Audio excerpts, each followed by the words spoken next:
Hello everyone, welcome here to George M. James book channel. Really grateful for you here.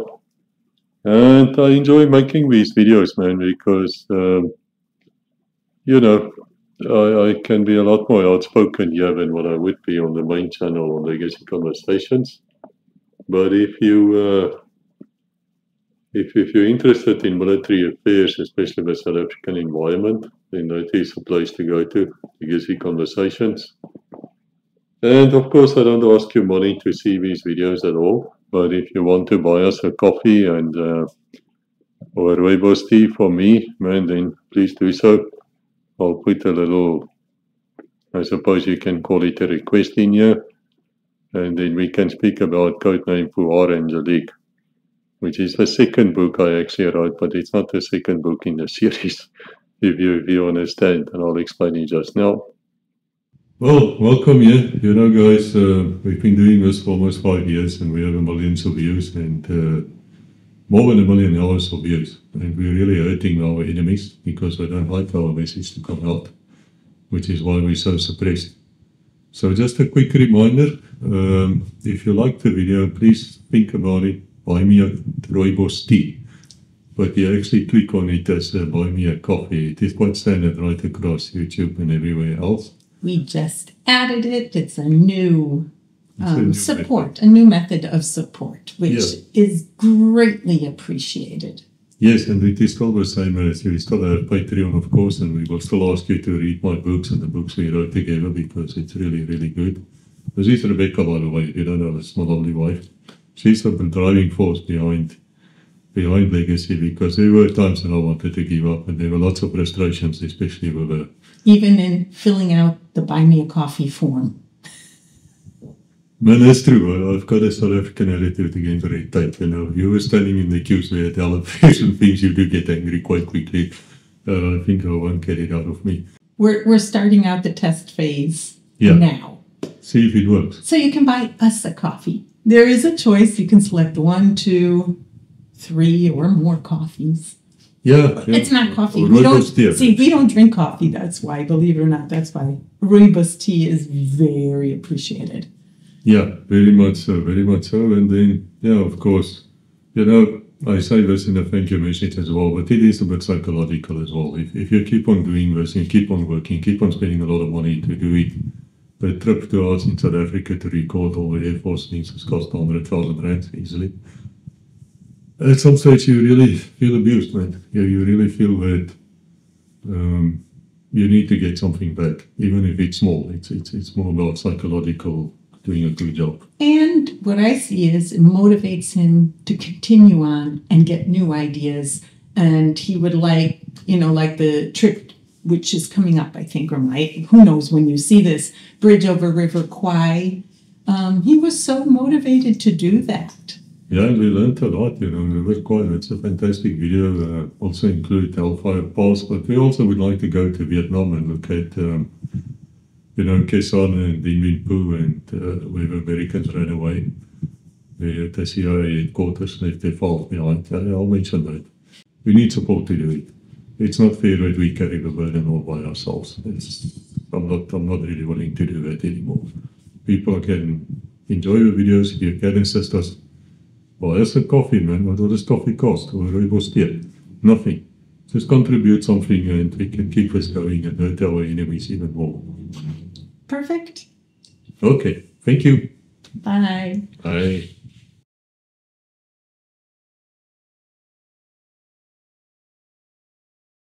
Looking very American right now. You do? Yeah, because American girls always wear hats because their hair always looks bad. Like, you don't have to worry about your hair. Okay. Okay, right. So, Codename Puar Angelique. Many people will say it Pour Angelique, but actually it's a French name, Puar. It means four. So you can translate it to English, even though the book is written in English. The name is French, and there's reasons for that as well. So what it comes down to is Codename for Angelique, Puar Angelique. And there's reasons for that. If you read the book, you will quite understand where in the story we are and why I've used that name. Now, I did make a previous video about the Eggbriker series inside the series of the GMJ books. And the Eggbriker series, even though it plays off in time, right at the end, right at the end of a story, I wrote it first. And if you ask me why, I will tell you why. It's because I found whatever is in the Eggbriker series is extremely important. It has to do with the future of my country of South Africa. Because when South Africa became a BRICS country, and there's a video out on BRICS, which you can look at also, because I find Western intelligence analysts, I listen to many of them, they have no clue. They just don't get what BRICS is. But one day, I'm sure they will wake up to it, or you can just go and look at that video and you'll find out quite quickly why South Africa is a BRICS country, which means it is not a NATO-orientated country, which means it is, I suppose, anti-Western, if we can put it like that. And I also warn in the books to say to you that yes, BRICS is not a military pact. It's not like a Warsaw Pact. It's not like NATO and the infamous Article 5, you know, which we hear with this Russian-Ukraine conflict all the time. When they try to stage attacks on Poland, which of course is a NATO country, and in Poland and the little chihuahuas there in the Baltic were all crying, Article 5, come and help us, come and save us. Yeah, well, it's toch shame. You won't get far. Don't try it. No. Russia will destroy you. And if you want to take on BRICS, India, Russia, China, South Africa, good luck, man. Good luck. You come with your silly militaries and come and try that. Yeah, fighting words. I know, guys. I know. You know, I was shocked when I actually saw the US military in action and the rest of the West in Africa and sub-Saharan Africa. Because I looked at them and I thought to myself, man, we're back in 1980. And what I mean by that is, we are back in when Zimbabwe and Rhodesia became Zimbabwe, Rhodesia had the same name sort of. And then came, of course, the great betrayal, the Lancaster House agreements from 1979, I think. And that was then implemented and, of course, broken. But we don't speak about that old chap, do we? No, of course not. And today it's a failed country, but there was a time when the British military actually arrived because Rhodesia then became, I suppose, a colony again. Because you'll remember in 1965 they declared independence unilaterally, UDI. And then came a Rhodesian Bush War, and then of course came the rubbish which came afterwards. And you know the sad thing about this is that the Zimbabwean as people are the most fantastic people in the entire Africa. Really nice, educated men, women, really nice people to have around you. But sadly, you will see what bad leadership has done. But anyway, so the British Army arrived there at Rhodesia, and well, I spoke to the people who were there and they looked at them in astonishment. Why? Because they had no effing clue what they were doing. They had no effing clue. There's no way that the British Army in 1980 could fight a bush war. And there's no way in hell that the British Army of today, 2025, can fight a bush war in Africa. Don't even try. I mean, that's why you come crying to me at Legacy to help you. Which I do sometimes. Why not? I have reasons why I would help you. And I have reasons why I will not help you. Doesn't matter. Fact of the matter is, the Eggbriker series is a warning.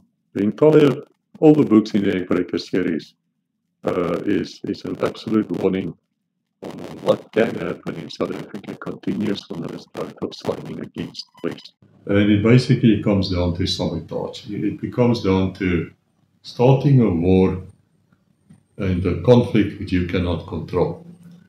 Now, the US, of course, the second beast of the Bible. And if you don't believe me, read Oath of Evil, The One Protestantism. Listen to the video I made on it. Go to the links where I give you all the evidence. That second beast of the Bible, of course, is now flexing its muscles. That's why you have all this crap on the Trump, attacking Iran on behalf of Israel. and achieving absolutely F all and then say they won. Houthis chased you out of the Red Sea. Twice. But still, you won, of course. And then now you want to take on Venezuela. I mean, by the time this video comes out, you might already have tried your luck.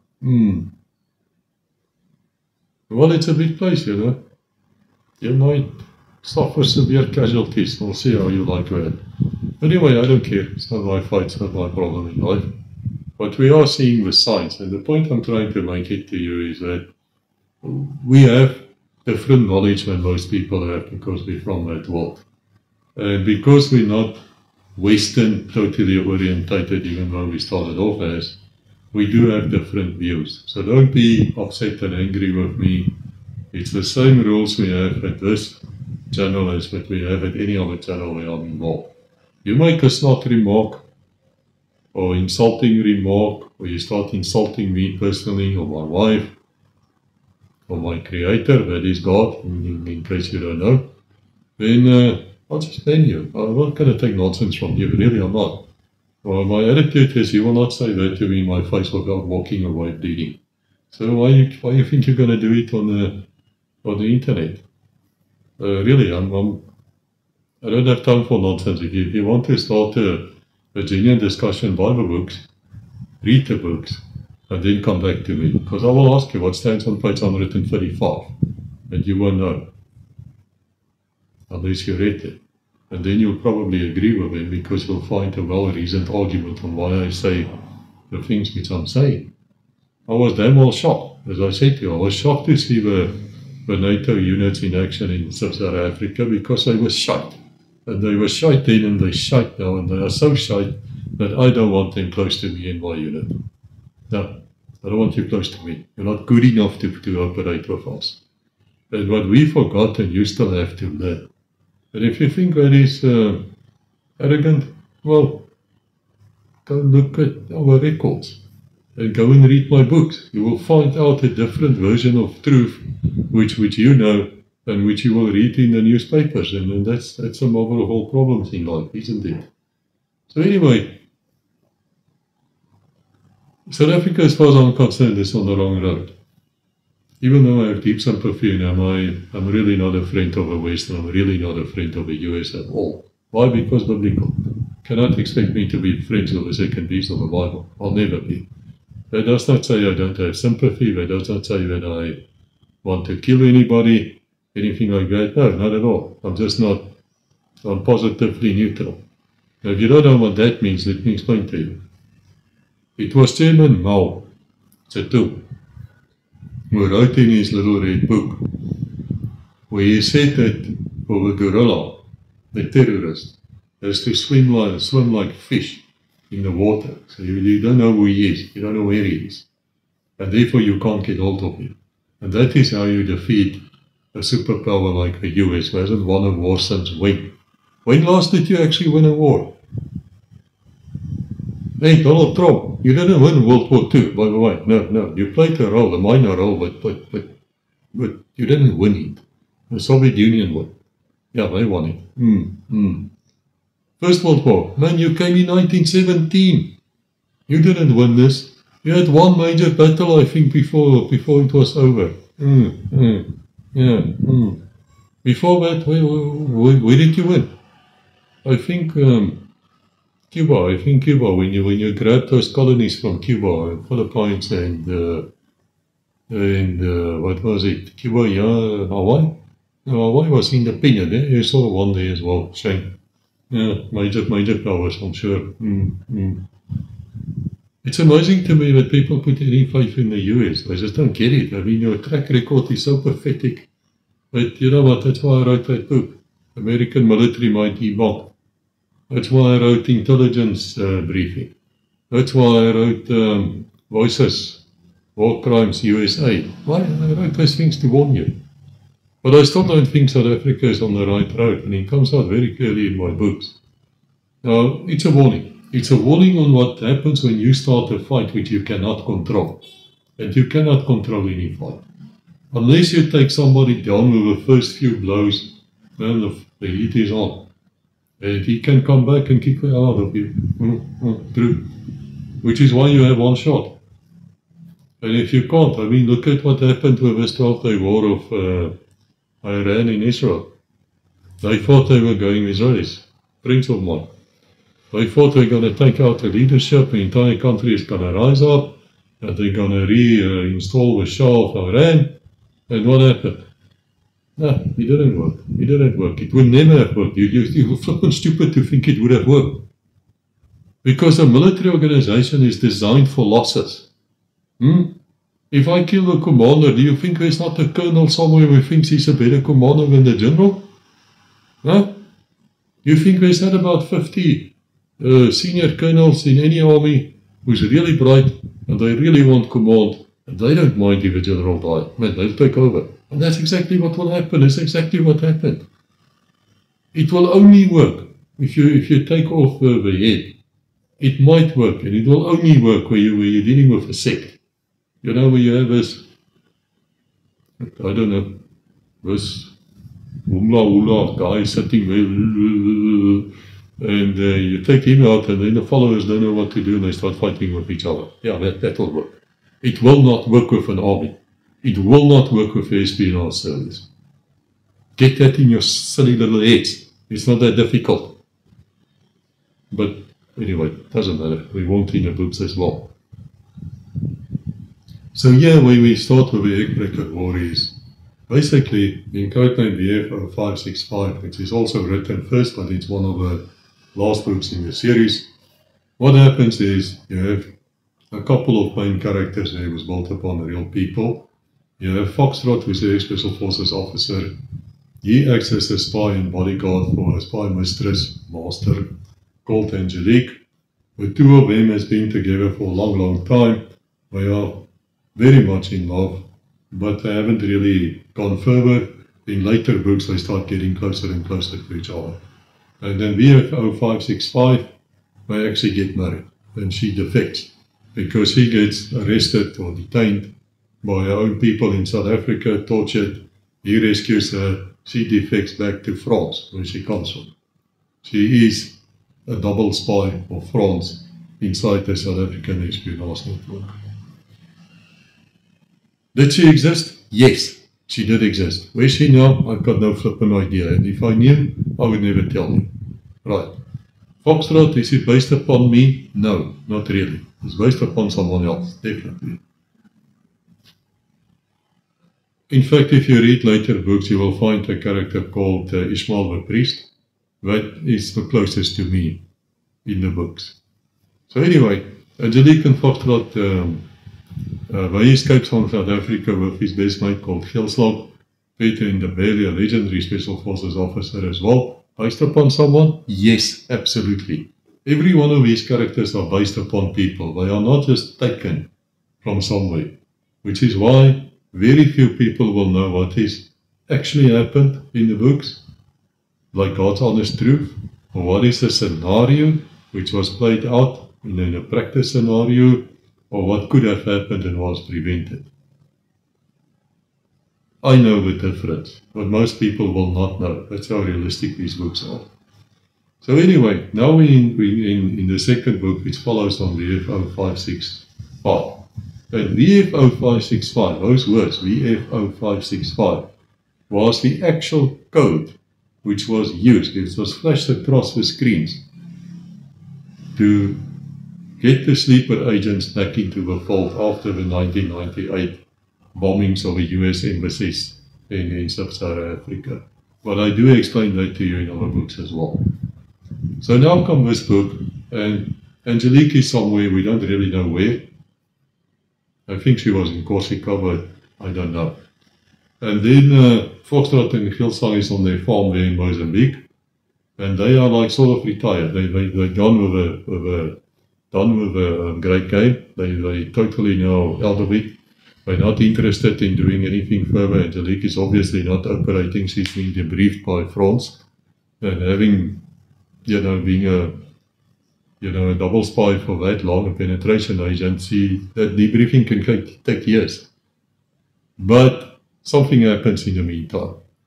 For some reason, the South Africans, And now you have to go to another book to fully understand what I'm talking about. There's a secretive unit which got known as the Egg Breakers. And that Egg Breakers would be former Special Forces people recruited to the Great Bay. Then you have another one which I call the Assassins. That is basically the spies who try to think they are Special Forces. And they're good, and they still exist. Both of these units still exist. If you go to a Legacy Conversation channel and you listen to a Special Forces commander, he will actually tell you about Project Ivory. You don't know what it is? Find out. That's where the Egg Breakers came from. So the Assassins got created as well, and we had a problem with Assassins from the beginning. From the beginning, they were sort of not on the side of Angelique because she's a Christian woman. Many of them are Muslim, many of them are very sympathetic to the jihadis. What we would call jihadis, which for them is freedom fighters. We have to understand the difference between the two. We have to understand also the difference between radicalism and fundamentalism. And I made a video on that too. And if you don't understand that, then you have to really educate yourself. Because I'm a fundamentalist. In other words, I'm a Seventh-day Adventist by faith. In other words, I keep a Sabbath day. But I have no problem with keeping it. I will not go to a church on a Sunday. Why not? Because I say to you from the Bible, going to church on a Sunday is what? It's a mark of a beast. Yeah, it's a mark of a beast. But I don't want to go further into that because I make videos on this.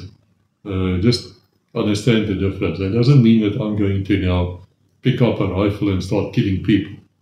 Or a guy was walking there down the street with his Arab dress and his 3 wives behind him and about 20 children behind them.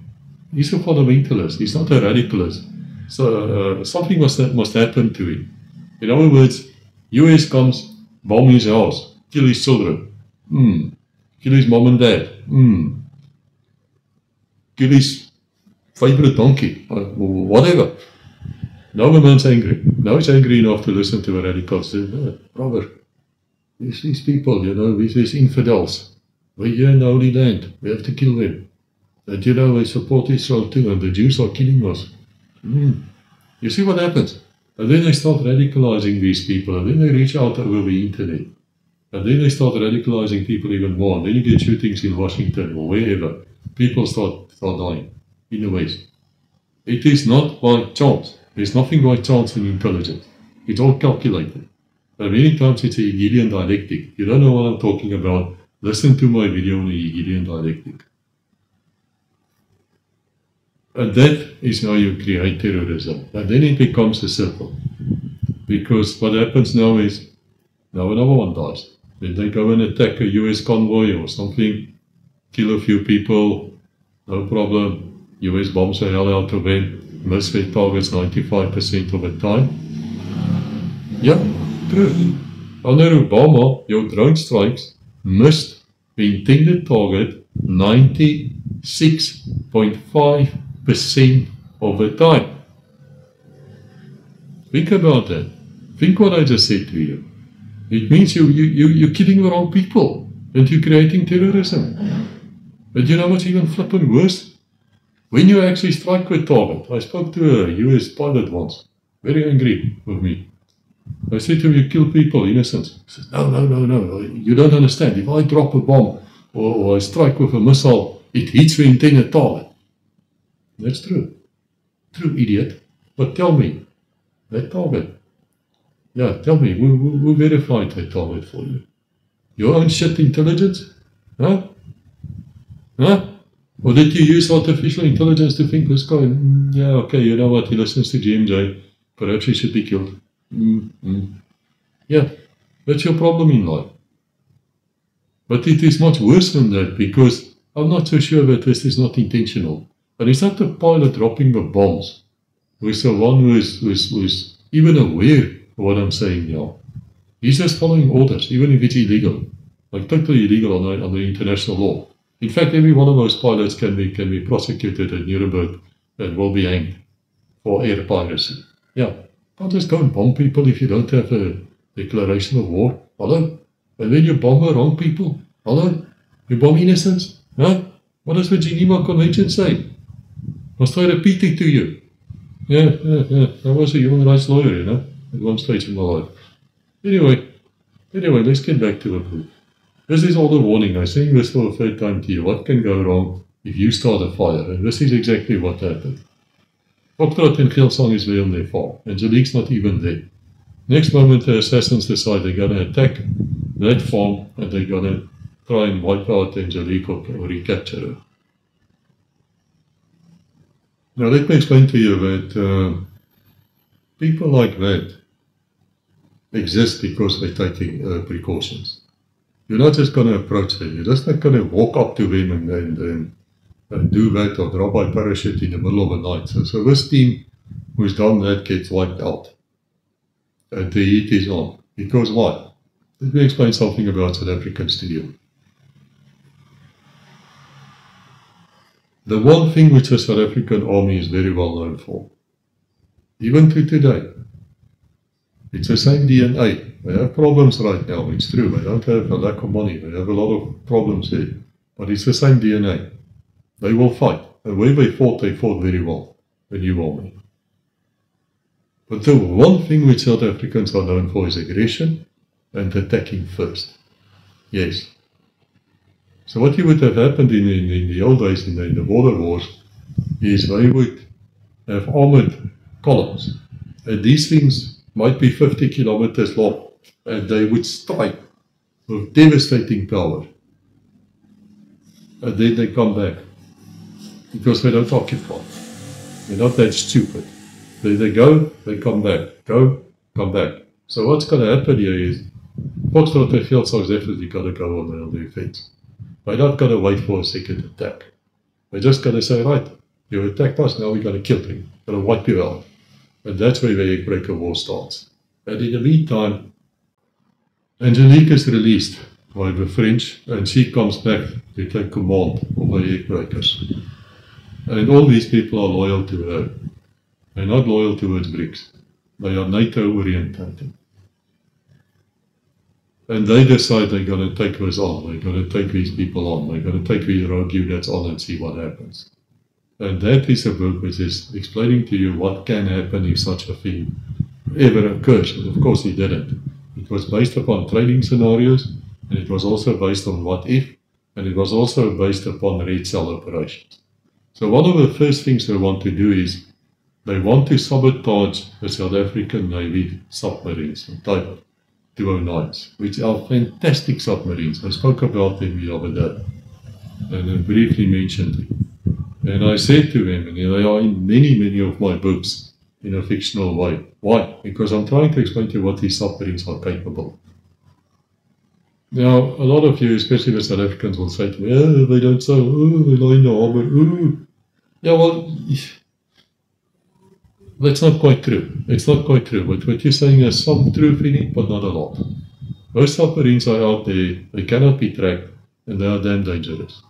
And I would not approach the South African coast of a battle group, carrier battle group, and think you're just going to get through. No. You're going to run into conventional fire, which you have not experienced in your life since World War II. There's every chance in the world that you're going to lose an aircraft carrier.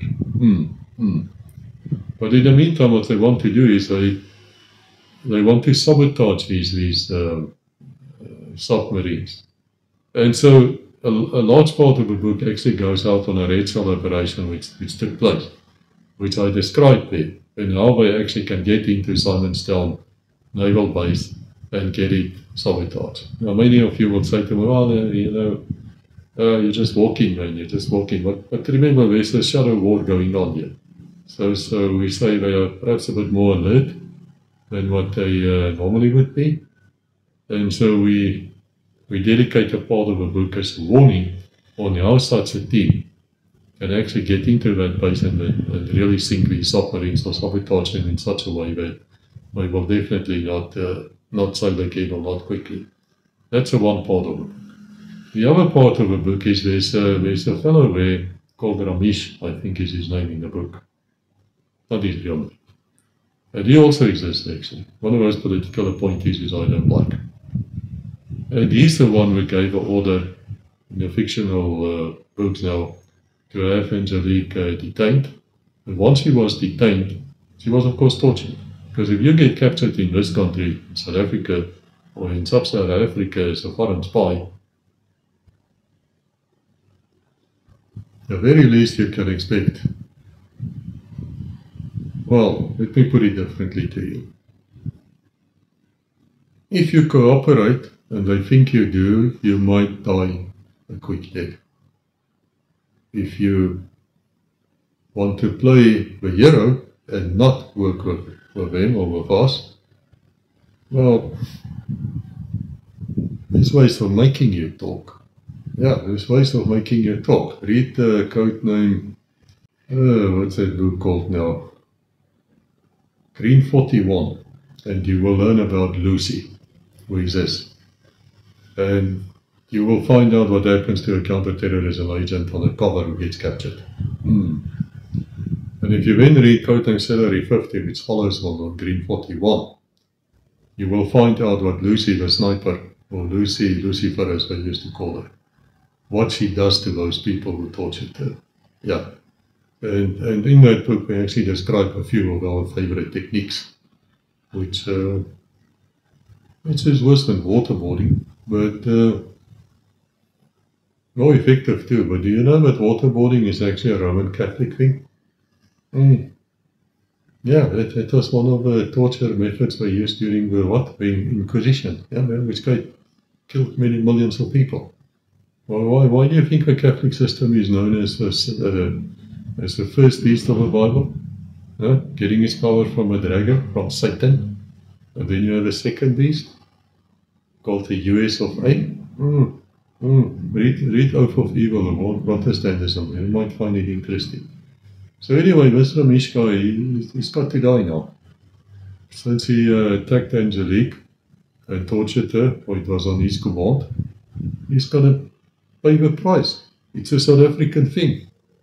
You attack somebody in the family, they're gonna come after you. It is that simple. You get a girl pregnant, her brothers and her dad's gonna arrive here with a shotgun.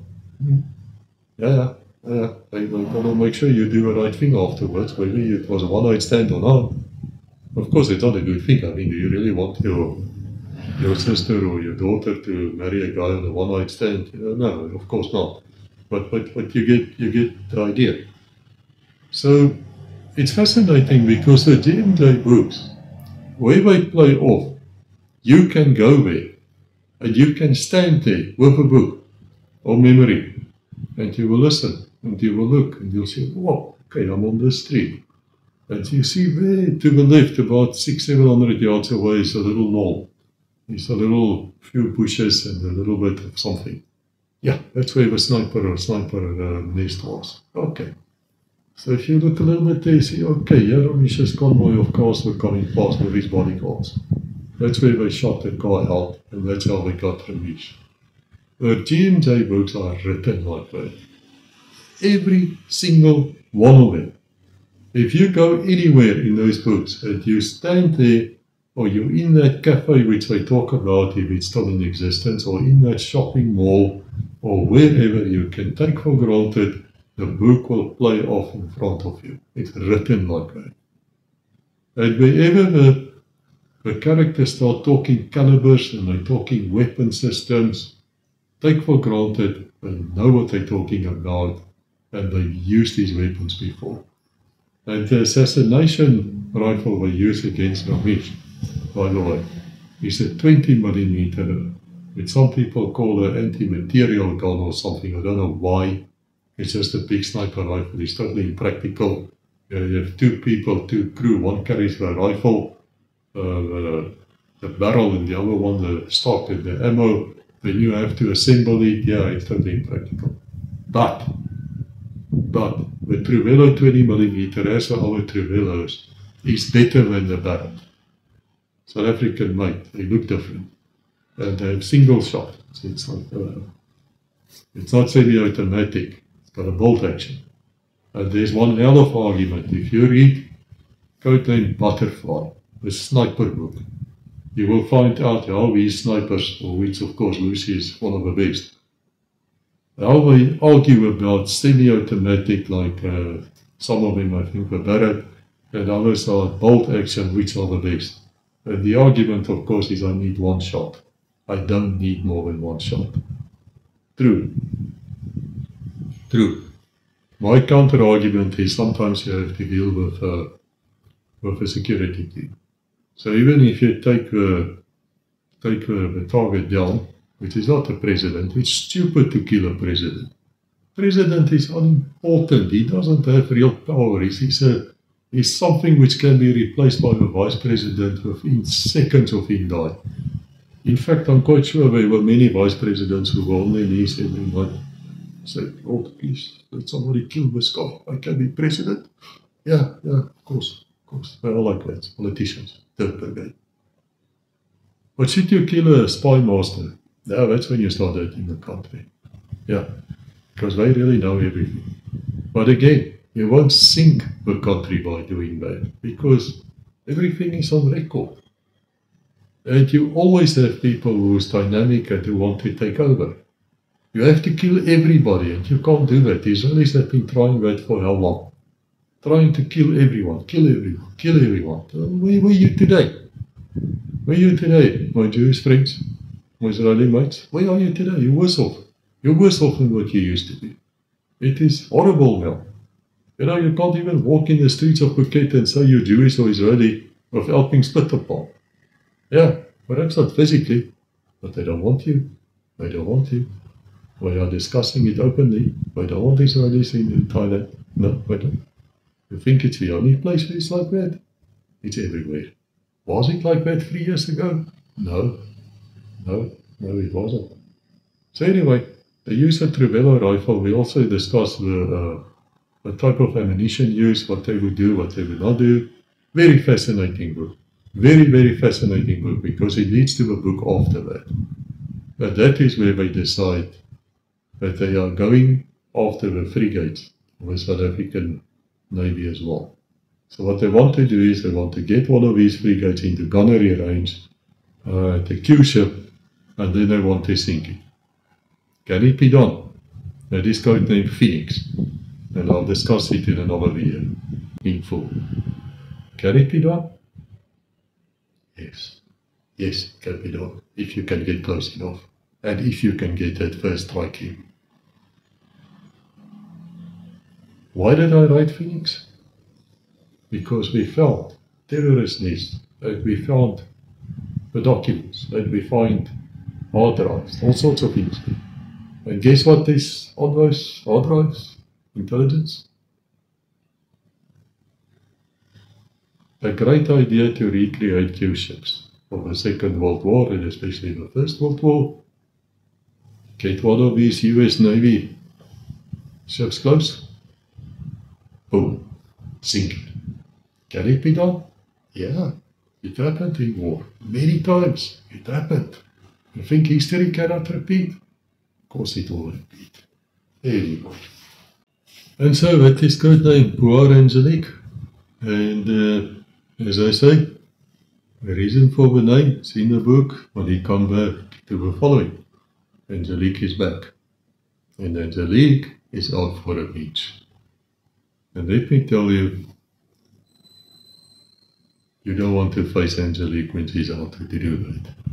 Not the real one, not the fictional one, because Angelique is not going to lose, and she's not going to show mercy. She's going to come after you. And that is what the Baker series is also about. And there's a couple of books in it. I will go through it one by one. But if you're interested in the book, it's available in audio, it's available in hardcover, softcover, as well, of course, Kindle. I'm not going to explain to you again why it's not an EPUB, simply because I think that Apple is a terrorist supporting company. Why? Because of their refusal to help the FBI despite court order at terrorist investigations. I just won't do it. And therefore, I will not support them either, and I will shoot you. Thank you for listening. God bless until we meet again.